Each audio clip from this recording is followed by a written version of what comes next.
मोमबत्ती जसरी जल्दै जान्छ, मोमबत्ती सानो हुँदै जान्छ, मर्दै जान्छ, हाम्रो शहीदहरू मर्नुहुन्छ।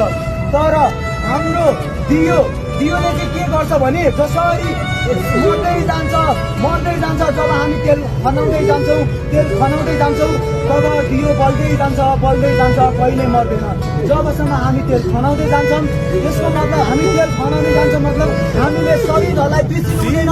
जसरी दियो बालिरहनाले हामीले तेल खनाउँछौँ नि त्यसरी नै हामी घाइतेको एकता अनि हामी सम्पूर्ण नेपालीहरूले हाम्रो शहीदहरूले दिएको बलिदान बिर्सिनु हुँदैन।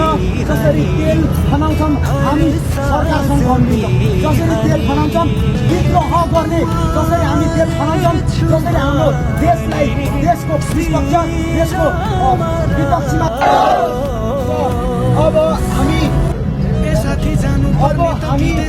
यतिकै हामीले सम्पन्न गर्थ्यौँ। तर हामी एउटा छुट्टै नेपालमा भजन छ, कीर्तन छ, हुन्छ नि हाम्रो गीत छ, सङ्गीत छ, हाम्रो छुट्टै एउटा कविता छ, हाम्रो रचना छ, साहित्य छ, यसलाई पनि हामीले बिर्सिनुहुन्न।